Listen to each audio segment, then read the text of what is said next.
Nos disponemos para comenzar con la cuarta exposición de Monseñor Patrón. Los invitamos a tomar asiento. El trabajo de esta mañana será un poquito diferente. Cuando Monseñor termine con su exposición, tratará de dar respuesta a algunas preguntas que quedaron pendientes.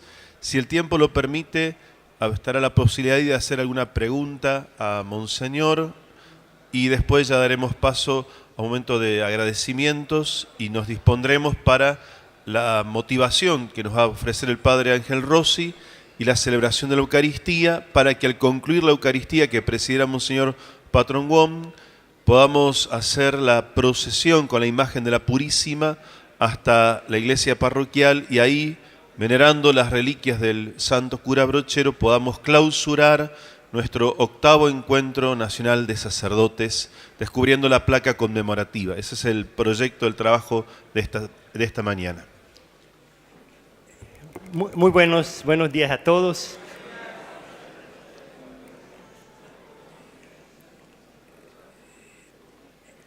Antes de iniciar o tocar el tema de la dimensión intelectual en la formación permanente, podemos guardar unos segundos de silencio para, dentro de la honestidad fundamental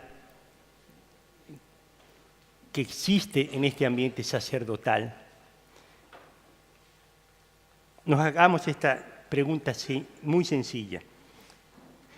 ¿Qué continuidad estoy dando a la formación intelectual recibida?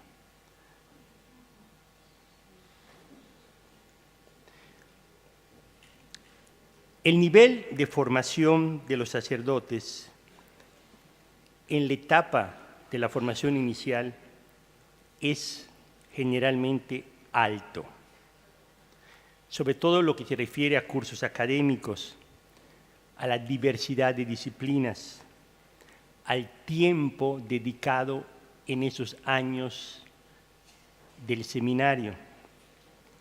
Pero es mucho menos frecuente entre los sacerdotes diocesanos que se mantenga un cierto nivel de formación intelectual. Se constata que con la ordenación sacerdotal ocurre un cambio drástico en la distribución del tiempo. Algo muy obvio, el estudio que ocupaba la mayor parte de nuestro tiempo queda a la buena voluntad, al arbitrio de cada sacerdote. Aquella familiaridad con libros, aquel interés teológico o pastoral o filosófico o espiritual, queda en un segundo plano.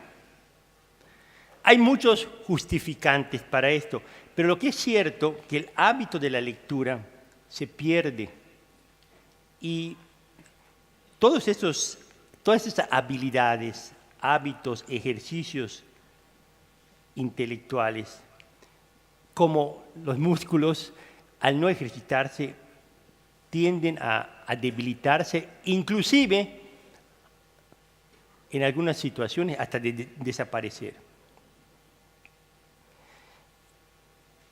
Es muy interesante que los sacerdotes que son enviados por sus obispos a hacer algunos estudios especializados en Roma, el primer impacto que tienen es que tienen que hacer un sobreesfuerzo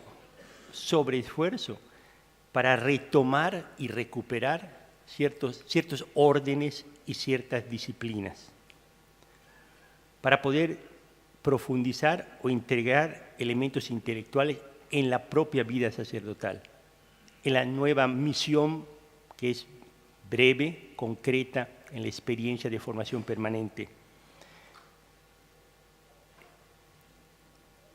Claramente se ve que hay una discontinuidad, pero hay una parte importante y una parte positiva. No es lo mismo aprender que recordar. Y eso lo vemos en sacerdotes que cuando por circunstancias concretas se les pide retomar su dimensión intelectual de una manera fuerte, recuperan ese hábito. Esta es la parte positiva. Lo bueno aprendido en cierta etapa de la vida permanece allí como un grande potencial permanente. Es como cuando se aprende una lengua de niño o de adolescente, aunque no la hables por muchos años, si después de muchos años tú intentas o te ves obligado a hablarla, no es lo mismo recordar que aprender desde cero. Las redes sociales, el Internet, la facilidad con que hoy encontramos los datos, muchas veces, cuando menos a nuestra generación de migrantes, no está facilitando una continuidad del estudio filosófico y teológico.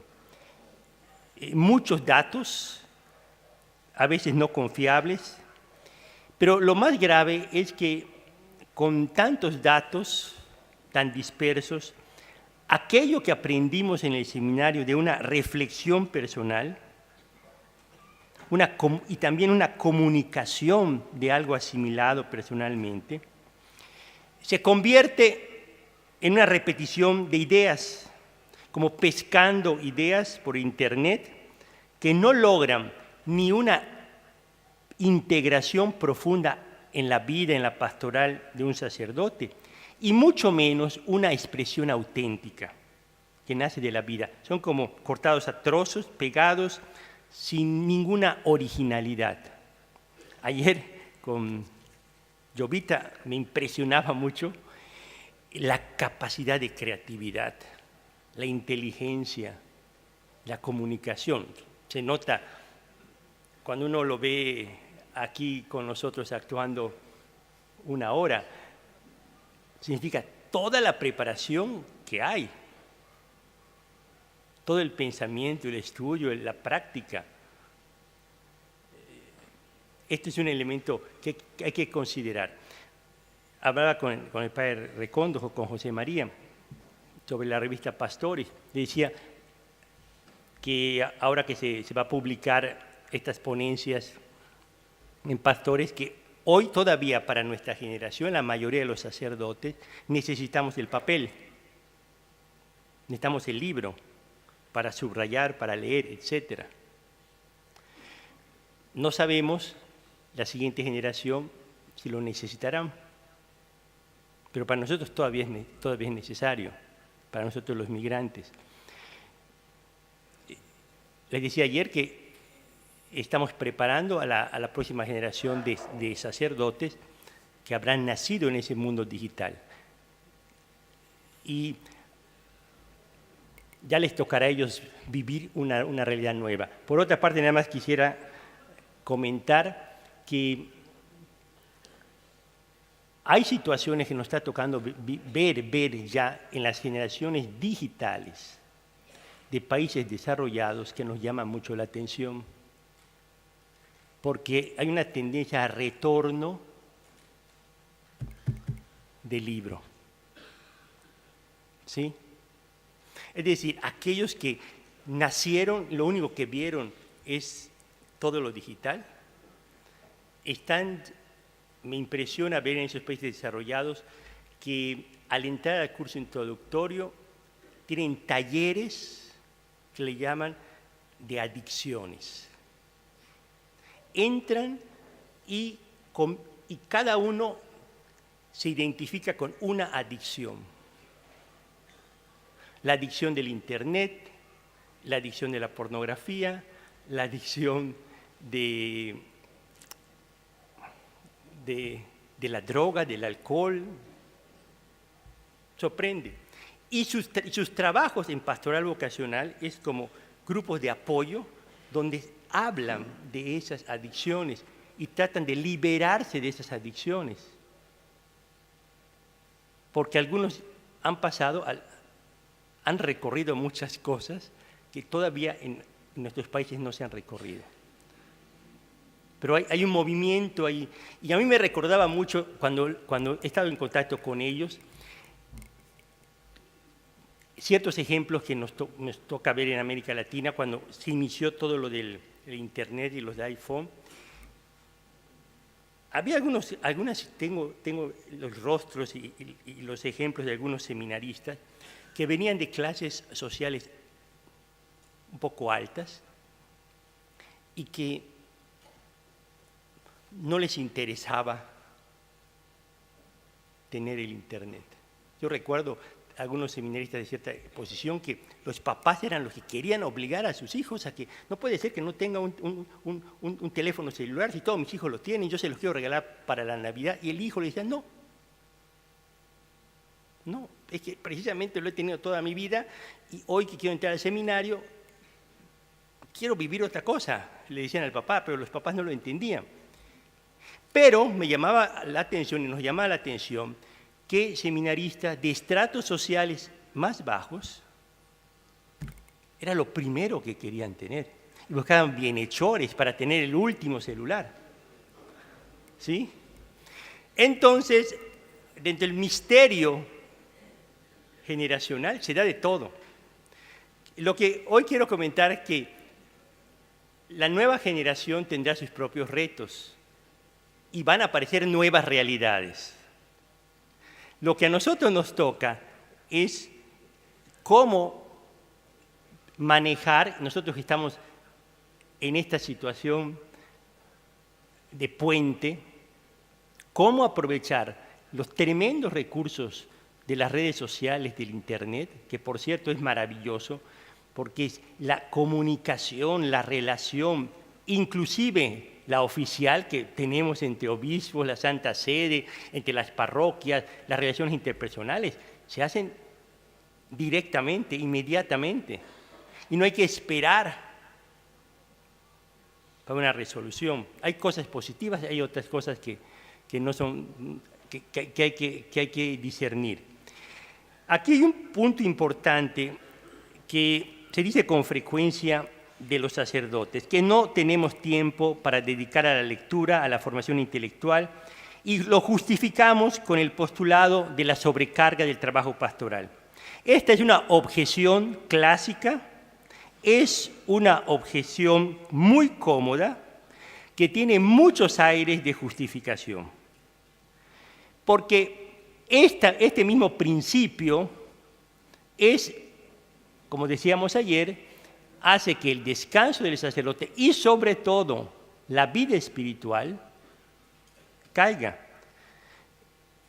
El manejo del tiempo, cómo organizamos y distribuimos nuestro tiempo, toca de nuevo a esta dimensión. Es muy interesante objetivamente valorar el tiempo y las energías que uno dedica a cada dimensión y cómo las integra en su vida. Y la dimensión intelectual es una de ellas. Algo también importante es el clima del presbiterio. En ciertos presbiterios hay un intercambio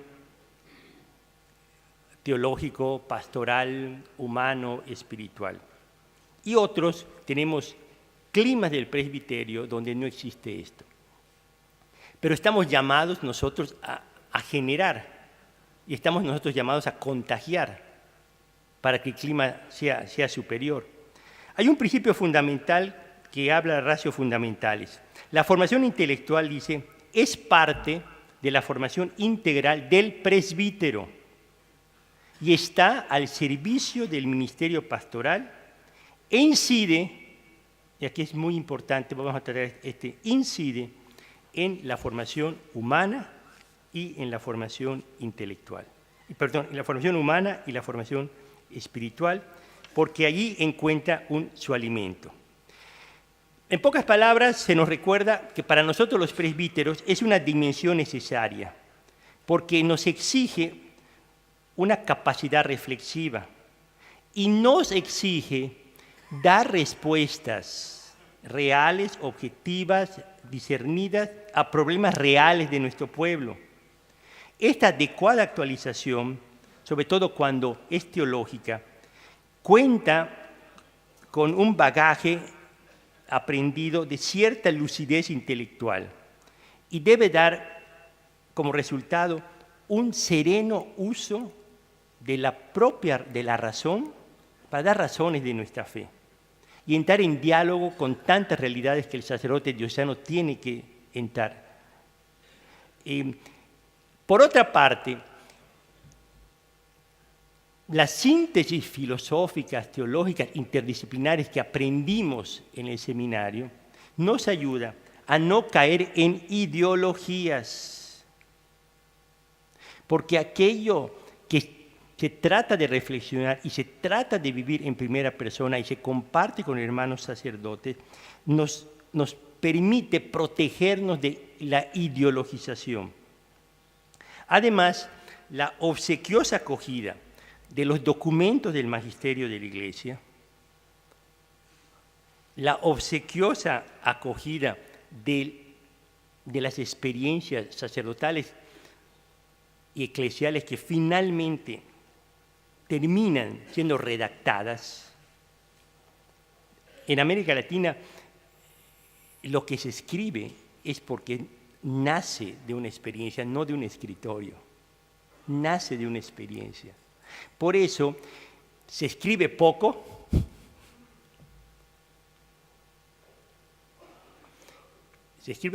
pero lo poco que se escribe verdaderamente sirve. Tal vez un paso que tenemos que dar es escribir un poco más los latinoamericanos para aportar. En el viejo continente hay personas que no tienen ninguna experiencia pastoral y están escribiendo tomos y tomos y tomos de cómo debemos ser los pastores. ¿Sí? Y dedicados exclusivamente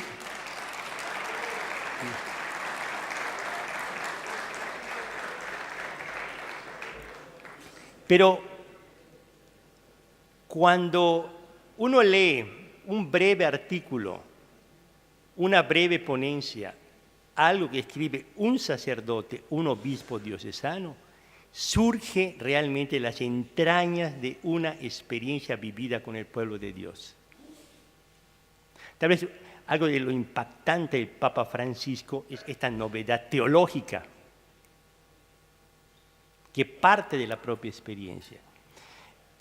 Por esto es una dimensión necesaria que las experiencias, aquí nos decía, creo que el Padre Rossi, y lo aprendimos desde que éramos mucho más jóvenes, porque siempre se nos decía, cualquier experiencia no reflexionada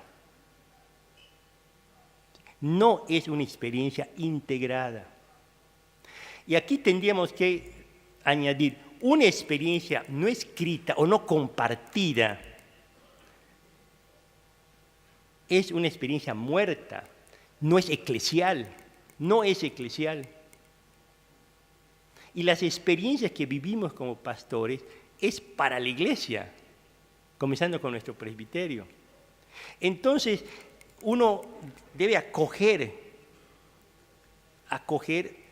cuando uno de ciertas revistas como de pastores, cuestiones que hay de internet, cosas que se escriben, se comparten en encuentros como esto, el compartir, el pedirlos y saber, esto es lo más hermoso, saber que es escrito por un hermano sacerdote que abre su corazón y abre lo que el Espíritu Santo le ha enseñado.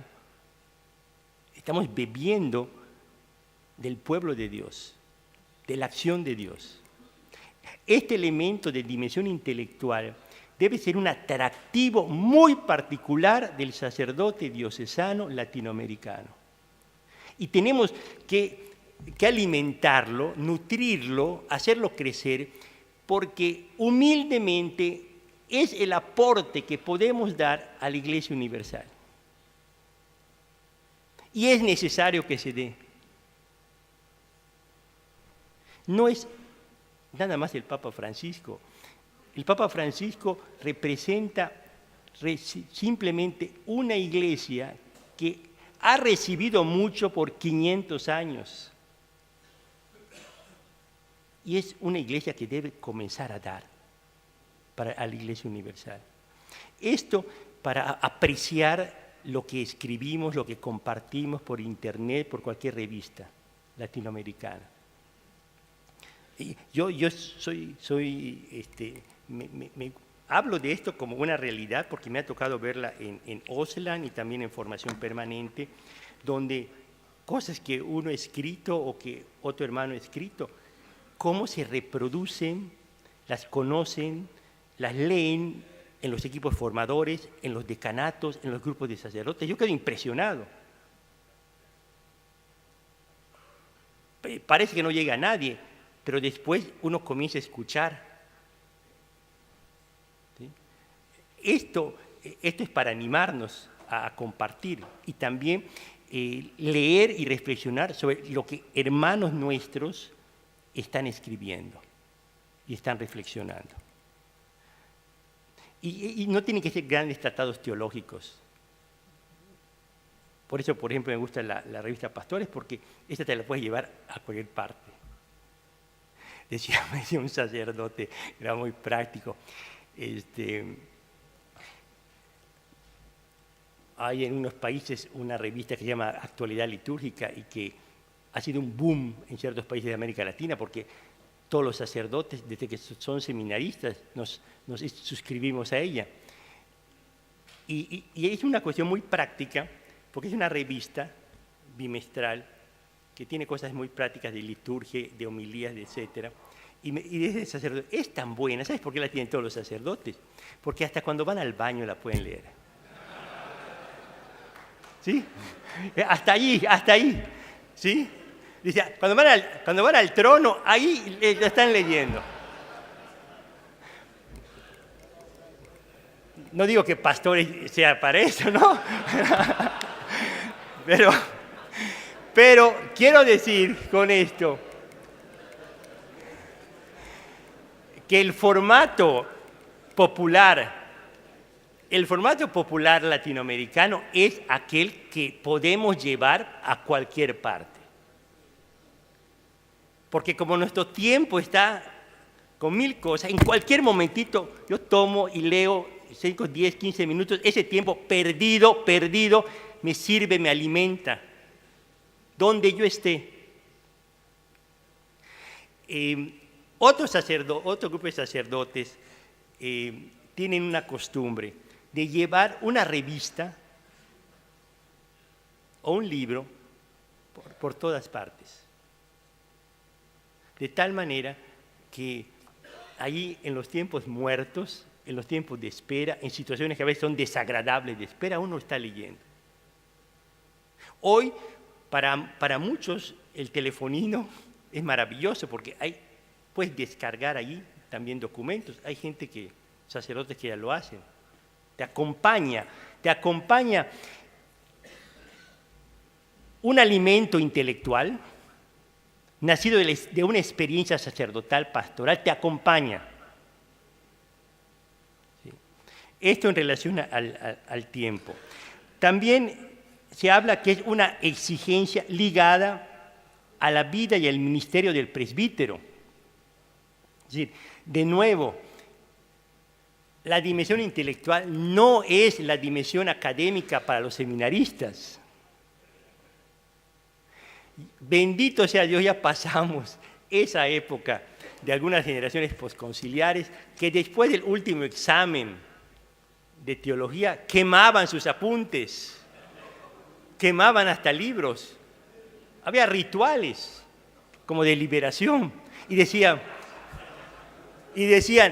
es el último examen que voy a presentar en mi vida. Tontos, ingenuos, porque los exámenes de la vida eran mucho más difíciles, mucho más difíciles. Los exámenes de la pastoral son mucho más difíciles que esos examencitos del seminario. Entonces, está ligada a nuestra vida, a nuestro ministerio. Esta perseverancia de estudio teológico dice la pastora Dao Bovis, se distingue, se puede cumplir, porque la finalidad del ministerio es la palabra. Y a partir de la palabra, a partir de toda la teología, nosotros anunciamos sin titubeos, sin ambigüedades, a Cristo. Palabra, encarnado, hecho hombre, y la distinguimos de simples opiniones humanas, que aunque son muy famosas y muy difundidas, no son palabra de Dios. Esta es la fuerza de la dimensión intelectual de un sacerdote. Nosotros no transmitimos al pueblo de Dios teorías teológicas o filosóficas. Nosotros transmitimos la palabra viva de Dios. Y cada consejo, cada homilía, cada intervención de nuestras palabras humanas transmite la palabra de Dios. Por esto, cualquier tema, cualquier situación, un fiel laico debe percibir la experiencia de Dios y sobre todo ese trasfondo de la palabra de Dios, de la vida de la gracia y todo ese bagaje intelectual, teológico, filosófico, ese modo de interpretar en las cosas muy concretas de la vida el teos, a Dios mismo, la presencia de Dios. Eso es tan importante. Como bagaje que está atrás y también algo que es un reto, la comunicación en el lenguaje, el modo, la forma. ¿Por qué tenemos que actualizarnos en la dimensión intelectual? Porque es un reto llegar a cada generación con su propio lenguaje.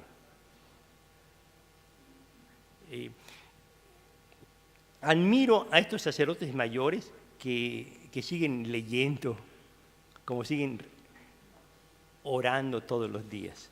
¿Sí? Dice la pastora Dao Bobis también que lo que leemos, lo que estudiamos como presbíteros, incide en la dimensión humana y espiritual. ¿Por qué? Porque la comprensión del hombre, la vivencia de nuestra humanidad, es reflexionada, es pensada. ¿Sí? No respondemos simplemente a impulsos. Inclusive las nuevas realidades que nos toca escuchar, que a veces hay cosas, me decía un sacerdote, la verdad, yo me tengo que actualizar, decía, porque toda mi vida, es un sacerdote mayor, toda mi vida yo aprendí a confesar pecados, nada más que ahora tengo que escuchar patologías, decía, patologías, tengo que actualizarme. Porque antes, cuando le preguntaban cuál es la diferencia entre del ministerio de hace 40, 30 años al de ahora, como es un sacerdote que tiene 70 años y tiene un pegue con los jóvenes, con los adolescentes, se van a confesar con él y les gusta escucharlo. Decía, ¿sabes qué? Es que antes nada más confesábamos, escuchábamos pecados. Y pecados normales, naturales, cada edad tiene sus pecadillos y uno, si es un adolescente ya sabemos cuáles, ¿no? Si es uno de tal edad ya sabemos también. Y también por estado de vida. Si es un niño, pues ya sabemos qué. Pero hoy, dice, hoy me tengo que actualizar porque me sorprenden. Porque yo tengo ya distinguir entre el bien, el mal, sanidad y patología.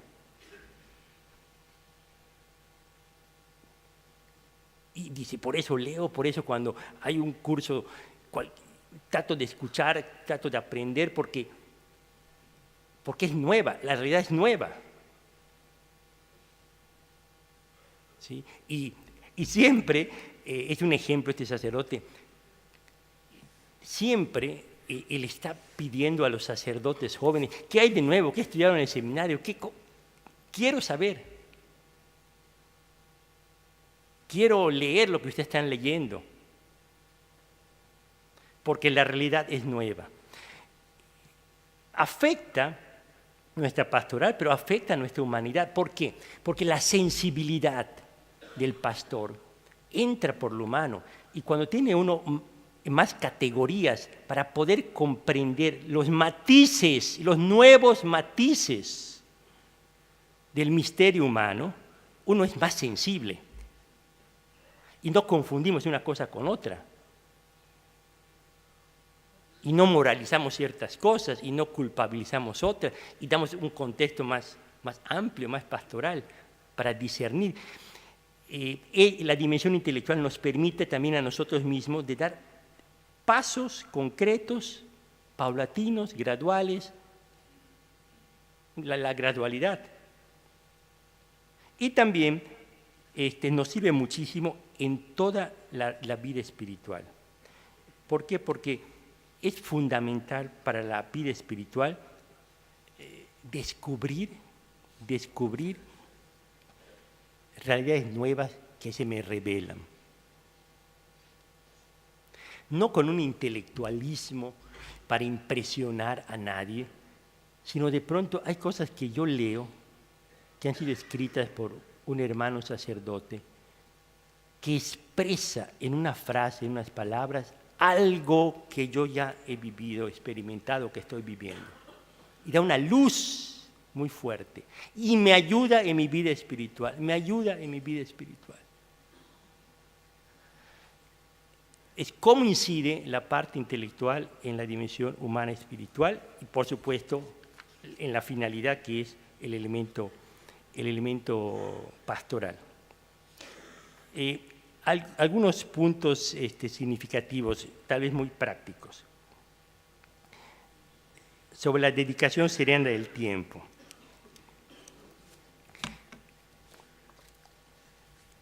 Han sido 2 o 3 sacerdotes que me preguntaron que cuáles son mis orígenes orientales, porque de mexicano en la cara no tengo nada. ¿Sí?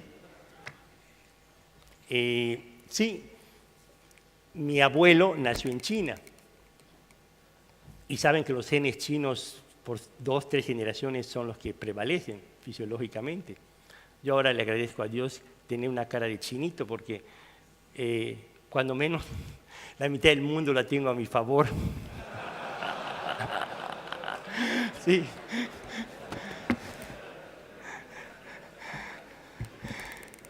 ¿Y saben dónde lo he aprendido? Lo he aprendido, nunca lo había apreciado. Pero Dios sabe por qué hace las cosas. ¿Y saben dónde lo aprecio? Cuando me ha tocado compartir experiencias con sacerdotes filipinos o coreanos o vietnamitas. El hecho de que a uno lo vean con ojos rasgados abre, en el mundo oriental abre a la relación. Sí, es algo que aprendí, ahora estoy aprendiendo esto.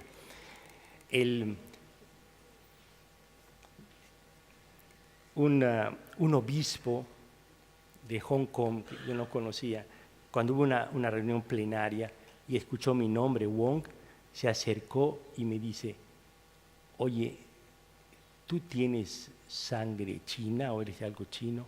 Y sí, le expliqué, mi abuelo.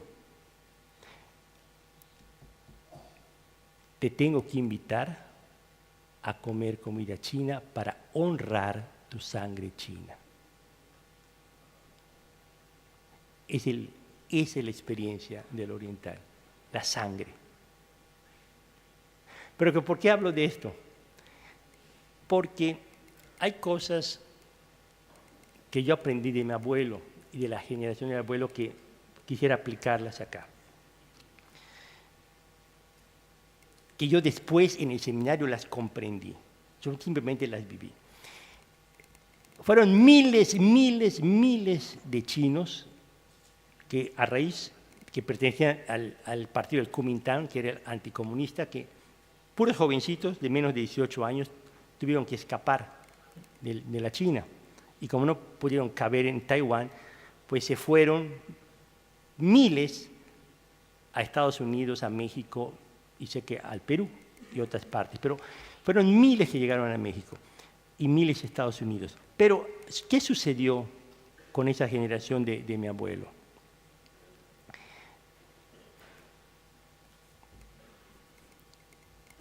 Comenzaron a hablar español.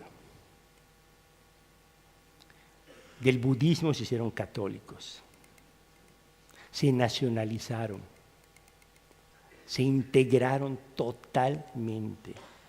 Mi mamá, la primera generación, los hijos, nunca escucharon hablar chino. Entre ellos, con un mal español, hablaban nada más español. Entre ellos, nada más hablaban lo que habían aprendido en su conversión al catolicismo. Y entre ellos únicamente hablaban de México. Estoy hablando de la primera generación. Por eso en México hay muchos con rasgos chinos, pero no hay ningún Chinatown. No existen los chinos. Y cuando tenía 12 años, recuerdo que yo iba siempre a escondidas cuando se reunían lo que llamaban mis tíos, eran los amigos, los parientes de mi abuelo, cuando se reunían a escucharlo a escondidas que hablaran chino. Porque cuando nosotros sentábamos, los hijos o los nietos, comenzaban a hablar español. Y recuerdo que en sexto año de primaria, cuando hubo una representación sobre Navidad, con representaciones de diferentes países, yo dije, pues yo me voy a vestir de chinito y voy a decir Feliz Navidad, Feliz Nacimiento de Jesús en chino, y pensando, voy a ir con mi abuelo y le voy a preguntar. Y fui. Y como son los orientales, mi abuelo me tomó y me dice, Jorge, tú eres mexicano. Desde los 12 años yo dejé de preguntarle a mi abuelo, porque mi abuelo era de pocas palabras, pero decía todo, pero con una palmadita. Cuando yo en el seminario escuché por primera vez la opción fundamental, hacer opciones concretas, radicales, y empezaron a describir esto. Yo empecé a recordar lo que vi de mi abuelo y de esa generación. Optamos a aprender otro idioma, optamos a otra nacionalidad, otro país, optamos a otra religión, es fundamental, radical. Pensando, no en ellos, pensando en los hijos y pensando en los nietos. Bendito sea Dios, nosotros nunca fuimos discriminados.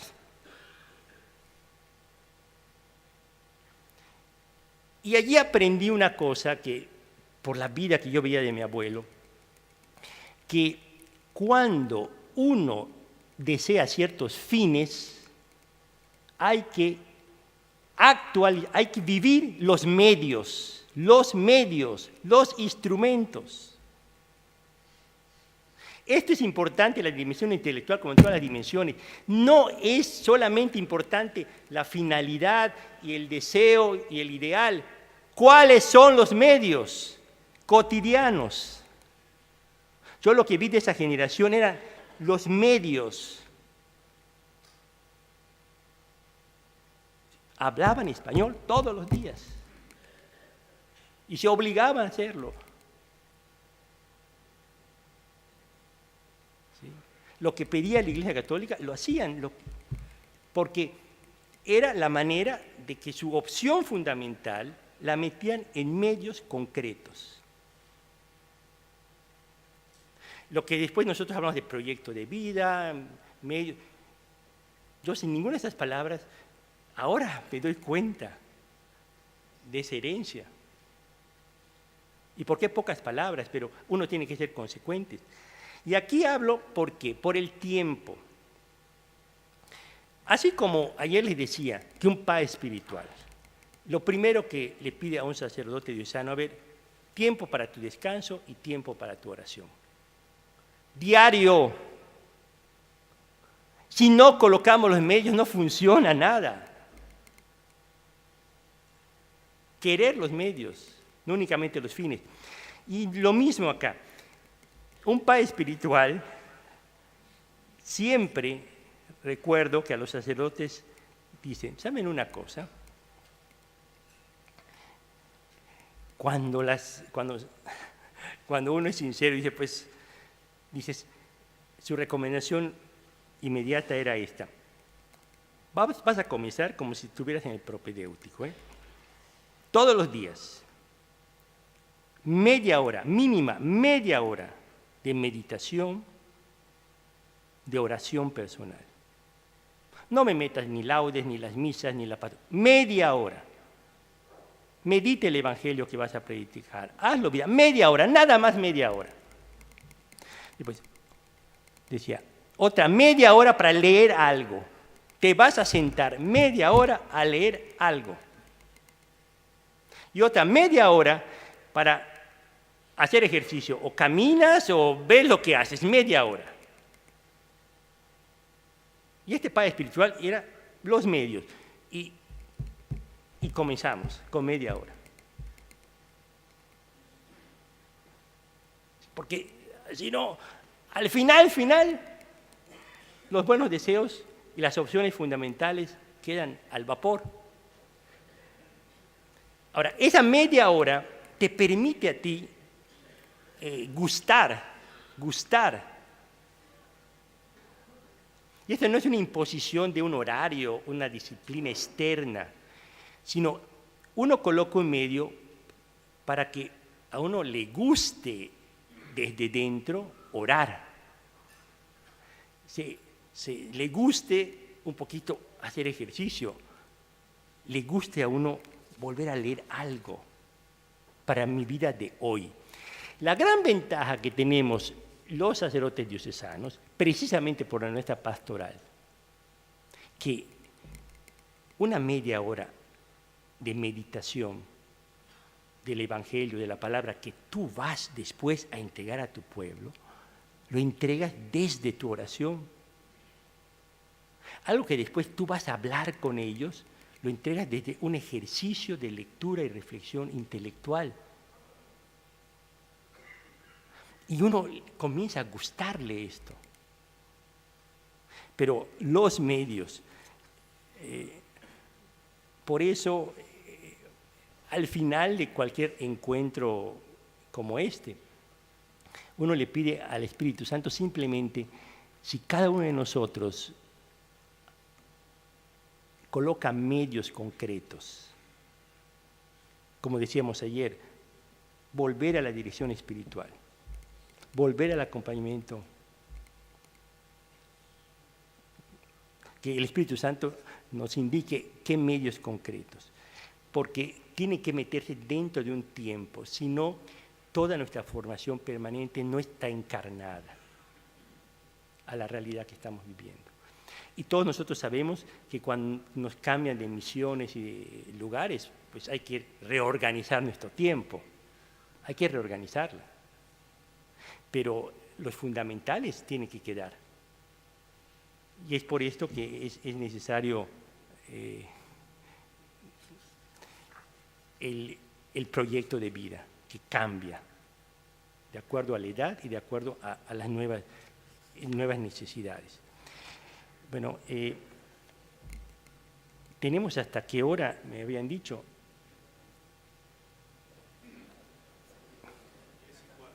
10:15. Bueno, vamos a hacer esto. Como voy a dejar escrita para ustedes toda la segunda parte, voy a dar un poquito de tiempo para este pequeño plenario de algunas preguntas que quedaron pendientes, porque nos quedarían como 15 minutos. Sí. Querían también, oye, tú querías tomar una foto, ¿verdad? Bueno, tenemos ¿la hacemos ahorita o después? Si quieres hacer el plenario Y después hacemos las fotos. Perfecto, muy bien. Pues vamos. Perdón. Oigan. puedes dar la indicación. Sí. Antes de hacer el plenario nos van a tomar una fotografía y nos quedamos en nuestro lugar. Monseñor Patrón Gon se colocará ahí en el medio del pasillo, así tenemos una panorámica de todo el encuentro con él.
Muy bien, brevemente en estos próximos 10 minutos o 15 minutos, sobre algunos aspectos de la Edad Media, pero la Edad Media de los sacerdotes, porque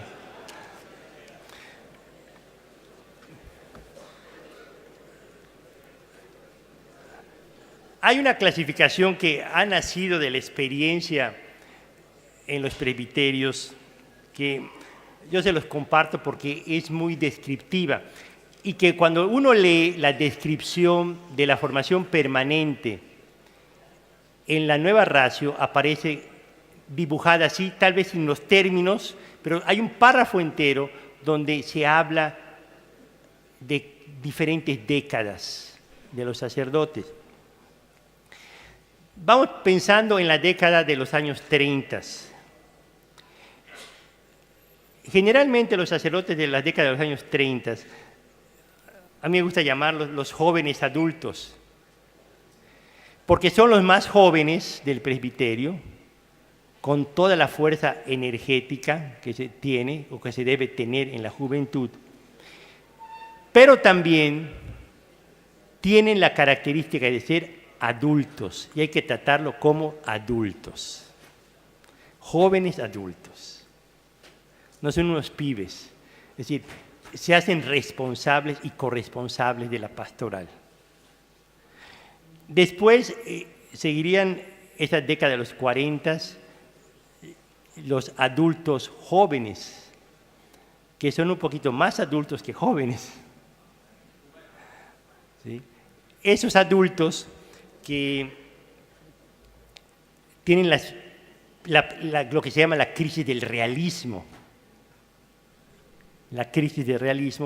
y que es necesario en ese momento donde experimentan la crisis del realismo de ser adultos, no olvidar que son adultos jóvenes, es decir, los recursos de esa juventud no perdida que se tienen todavía adentro, invertirlas. Es lo que nos saca de una depresión que a veces en diferentes o desencantos se pueden dar a esta edad. Después vienen la década de los 50, que les llamo los adultos. En esta década, y esto es importante tenerlo en cuenta, los obispos y los sacerdotes, en esta década, generalmente en nuestras diócesis, en esta década, los sacerdotes están cargados de grandes responsabilidades. Muchas responsabilidades, importantes responsabilidades, con todos sus riesgos, tanto a nivel personal, humano, espiritual, como también peligros de autoritarismo, etc. Pero hay muchos riesgos en esta edad. Hay algo que se ha constatado en la congregación del clero. Es muy importante el acompañamiento de los sacerdotes jóvenes, sí, pero también es importante acompañar a cada generación o fase de edad de los sacerdotes.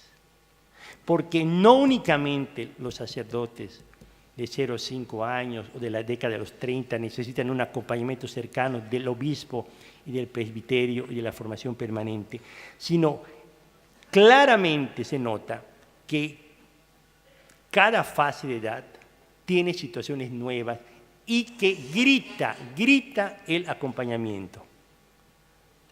Y un estilo de grito es cuando hay un rechazo. Las regresiones que a veces nosotros tenemos como los adolescentes, que mientras más rechazan al papá y a la familia, a los hermanos, es porque están gritando que necesito el afecto, la atención del papá, de los hermanos y de la familia. Los que a veces ni vienen a las reuniones del presbiterio, que hablan mal del obispo, que hablan mal del presbiterio, que no hacen comunión, están gritando que necesitan lo contrario. ¿Sí? Entonces, cada etapa tiene sus crisis. Esta de adultos a adultos, cuando uno escucha a estos sacerdotes, me ha tocado ver en unos cursos que llamamos de animar a los animadores, sacerdotes de esta edad más o menos que tienen responsabilidades muy fuertes y un poco vienen a tragarse todos los problemas de la diócesis y del presbiterio. Cuando los hemos reunido en unos cursos de formación permanente de un mes, para ellos es como un gran retiro, una renovación total, porque pueden hablar de todo lo que han vivido y lo que siguen viviendo y todo lo que les espera en sus diócesis. Estos son adultos. Por eso hay que respetarlos y cada etapa tiene sus bemoles, las partes interesantes. Después, generalmente, en los años 60, se entra, si realmente el sacerdote es una persona madura, a una etapa de sabiduría. Pero la sabiduría, ¿en qué consiste? La sabiduría está que uno deja y trata de ser menos autoridad jurídica y ser claramente autoridad moral. A esta edad, aquellos sacerdotes de los 60 que no aparecen, no quieren responsabilidad de autoridad para ejercer autoridad, sino desde su vida, su prestigio moral, su testimonio, es lo que los hace ser autoridad. Ese es un buen sacerdote. Y a esta edad de los 60 años es cuando estos santos y buenos sacerdotes diocesanos están para formar a la próxima generación, para los sucesores. No están pensando en tener cargos. Están pensando que otros más jóvenes los tengan y ellos desde atrás están apoyando. ¿Sí? Lo que disfruta después de los 60 años no es yo voy a jugar el partido, no, que jueguen los de 40, que jueguen los de 50, que jueguen los de 30, pero el entrenador, el animador, el de las aguas allí, el de la porra, soy yo. ¿Sí? Y disfruto después de los 60 años ver que las nuevas generaciones están haciendo lo que yo hice, jugar los partidos de los años 30, de los 40 y de los 50. Y necesitamos estos sacerdotes de sabiduría que nos animen, que nos estimulen, que nos abracen, que lloren con nosotros, pero que no jueguen el partido. Que no jueguen el partido, que nos dejen jugar el partido. Porque si no, tenemos gente de 60 jugando los partidos y otros que deben ya estar jugándolo no lo juegan. No tienen responsabilidades que deben tener. Y después viene, después de los 70 años, yo le llamo los pascuales. Los pascuales. De 70 para años arriba. Porque son los sacerdotes de nuestra diócesis que nos enseñan a vivir el misterio completo, misterio pascual, de pasión, muerte y resurrección. Los sacerdotes, como por ejemplo muchos obispos eméritos que uno los ve plenos viviendo su Pascua, ¿sí? Realmente son las expresiones de reino en nuestro presbiterio. Porque uno ve que tienen que vivir la muerte en las enfermedades, en muchas dificultades, pero ¿cómo las viven? ¿Con qué profundidad, con qué intimidad? Hoy nos hace mucho bien pues tener a jóvenes adultos, adultos jóvenes, adultos, a gente sabia y a gente pascual en nuestras diócesis. Por eso, nosotros, nuestra familia diocesana es una familia extendida. No es una familia de una generación. No es familia nuclear, es decir, nada más mi generación, no.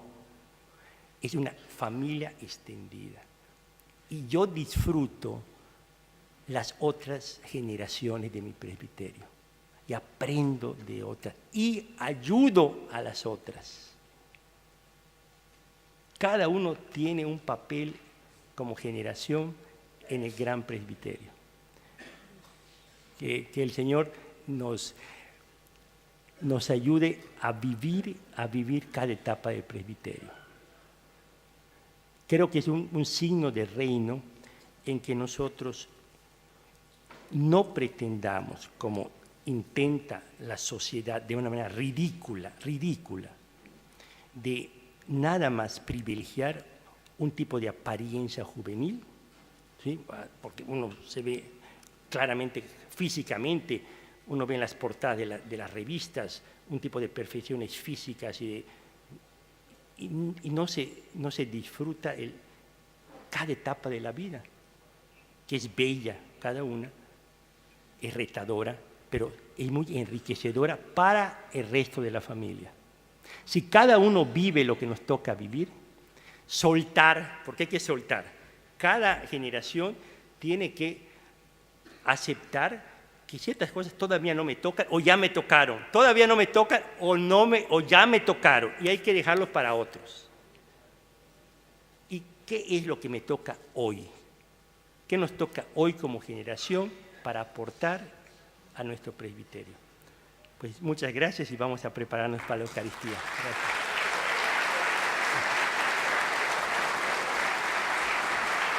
Les pedimos, por favor, que nos quedemos en nuestros lugares.